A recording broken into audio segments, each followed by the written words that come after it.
everybody? Welcome to the Comic Gamer Movie Show. My name is Deshaun, and I'm here to talk about this big Disney news that happened. Well, I call it Disney news because a lot of people are framing it as an MCU news, but I'm going to get into the finer details that a lot of people aren't talking about. Oh, not details, but a finer point that no one's talking about. But Ryan Coogler, you know, Black Panther Ryan Coogler, working on Black Panther 2, has confirmed, well, Disney themselves, because it's not a rumor, like Disney and, you know, Marvel and whatnot confirmed that Ryan Coogler is not only working on a, I think it's called the Kingdom of Wakanda.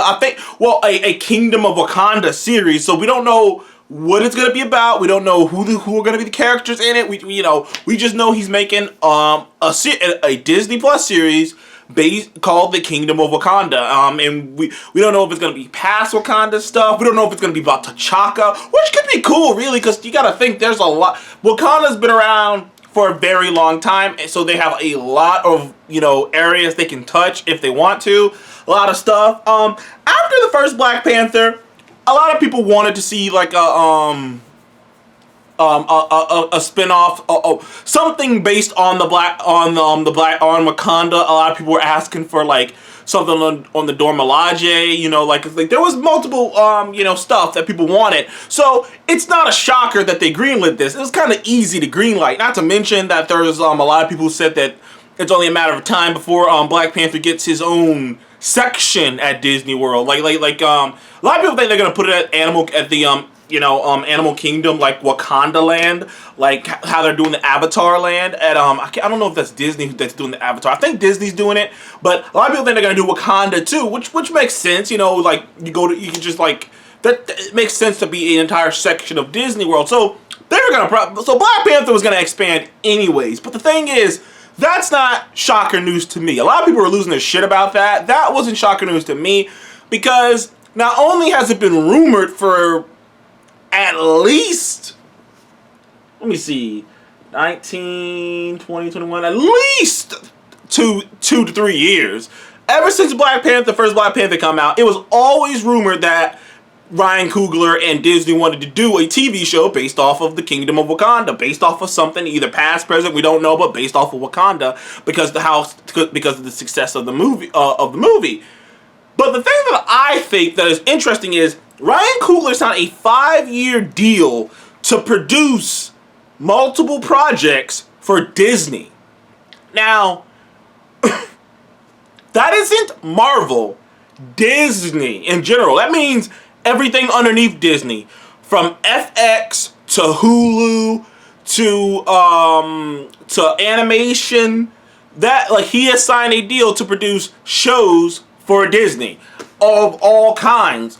And I think that's a fascinating concept because this dude is Ryan Coogler. He hasn't really directed a bad movie yet. I mean, you're looking at Fruitvale Station, The First Creed, and Black Panther. That's what you're looking at here. He hasn't directed a bad movie. He's only directed a handful, but they're all above 90s. Like, they're all, like, great movies. So it's like, you know, Ryan Coogler, I mean, he revived the Rocky franchise. He told this amazing story, sad story, in Fruitvale Station. He helped create an important, iconic character in the Black Panther, who was already an icon for people in the know, but now he's even a bigger icon. So that guy is going to be a producer on multiple things. He seems like he signed a deal. Over the past few years, there's sort of been this, bidding war for great creatives to work on, to be like exclusively work for certain companies. Like J.J. Abrams signed this ridiculous $200 million deal to work exclusively for HBO. So he's like producing a shit ton of things for HBO.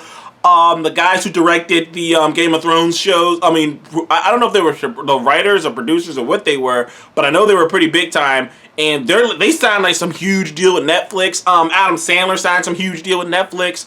I believe like there's things like that. Like that's kind of been happening lately in the streaming wars, as they call it. Is big time directors, big time producers, big time creators are signing these huge deals to be exclusively making stuff for this specific company. And Disney hadn't really done anything like that. This is the first time. They've really just been kind of loose with it. Like, they have creators come in and come out, you know, but they hadn't sound any like, you are our guy, you're gonna just work for us, you know, like, here's a 5-year, like $200 million. The only projects you can work on are for us. They haven't done anything like that, like a lot of the other people have done.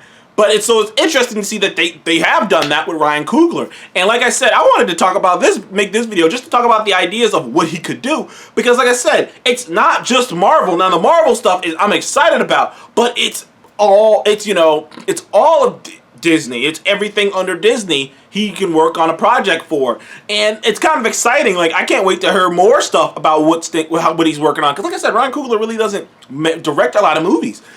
He's only directed, as far as I know, 3 movies. Like I said, they're all great movies, but he's only directed 3. Clearly he knows what he's doing. He's 3 for 3. He's got a hell of a batting average. He's kind of like Jordan Peele. Jordan Peele's directed like 2 movies, and they're like great.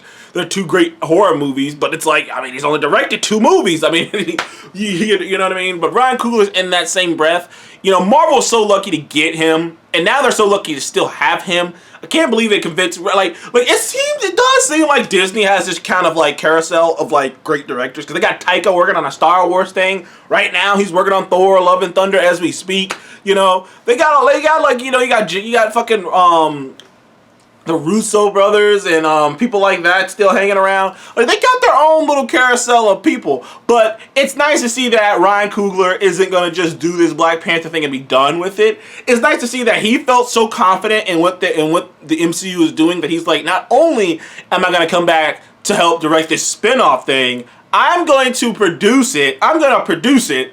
And I'm gonna sign a 5-year deal to produce more stuff, because I like I like what's going on with Disney. Because like I said, because they don't do this. That's the only reason it must be environment, because he's the first person I've heard who's signed a deal like this with Disney. No one else has.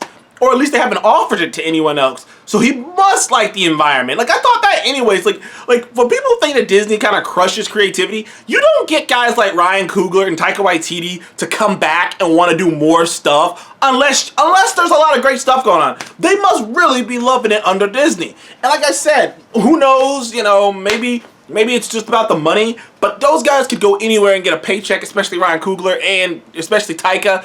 Oscar-winning Taika. He can go anywhere and, you know, get something. But, you know, like I said, I'm excited about this. It's not, the Marvel part of this isn't a shocker to me. Like I said, I knew they were going to do something with Wakanda. It's too rich. It's an entirely different place. If Asgard was still around, you would have saw a Tales from Asgard show. Actually, that's what I thought Loki was going to be until I saw the trailers and was like, okay, that is not what it's going to be. But if Asgard was still around, you see a Tales of Asgard show. If when Atlantis shows up, you'll see a show exploring Atlantis.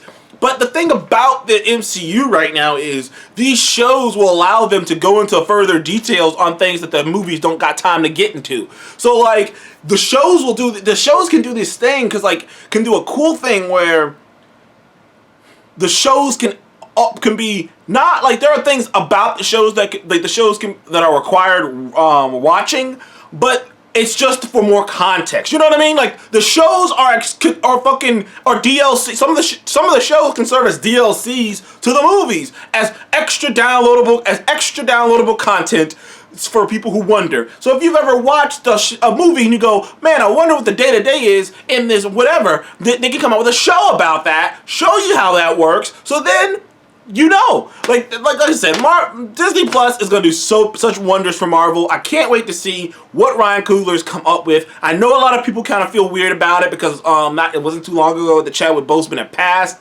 So a lot of people are kind of like, man, like I said, there's a chunk of people who think that the entire Black Panther franchise should just be shelved. Like, it should be shelved. Like, there's no point in doing it.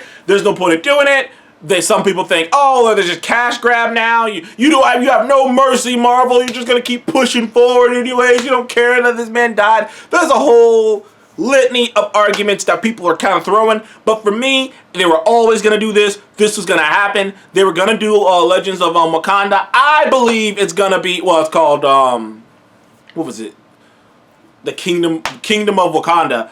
I believe that it's gonna be a prequel. I believe it's gonna be like a prequel series that is about T'Challah's dad. I just think it's going to be about that. I think it's going to be about him. Because it's going to be a fascinating thing to do, you know what I mean? Like, because, like, there's a whole layer of Wakanda that we never got to see. I don't think it could be, like, I mean, granted, this probably ain't coming until after Black Panther 2. So I reserve the right to make another video going, this is what it's going to be about, because who knows, but after Black Panther 2, it could be like a spinoff about, who knows, maybe fucking M'Baku goes rogue and he finds his own nation, or maybe Shuri's like lost, and who knows? Who the fuck knows what happens after Black Panther 2? So I reserve the right to come back to this, but as far as right now, I think that the Kingdom of Wakanda will be about T'Challa's father, T'Chaka, and it will be set in the past, and it'll be about Wakanda back then, and how they handled things, and how they handled things, and how things went, and, you know, and it'll be about, you know, they'll have some couple iconic shots and whatnot, but it'll be about the kingdom, or it'll be an anthology that's just talking about different decades of Wakanda. Who knows? But I'm excited for it either way. Thank you guys for joining the Comic Game Movie Show. Please remember to like, subscribe, and comment below. What do you think the Kingdom of Wakanda will be about? What do you think this show will be about? Now, like I said, we all reserve the right to change our minds once we see what happens in Black Panther 2. But as of right now, what do you think is going to be about? And are you excited that are you excited that Ryan Coogler signed this big deal? And, you know, on top of what do you think it's going to be about, what other projects do you think Ryan Coogler is going to work on? Could he work with Pixar? Could he go over to Star Wars and do like one of the Star Wars shows? Could he go to FX and make it a totally original IP? Could he go to Hulu and make it a totally original IP? The options are limitless for him with this 5-year deal, with whatever he's developing. So thank you guys for joining the Comic Game Movie Show again. Please remember to like, subscribe, and I will see you in the next one.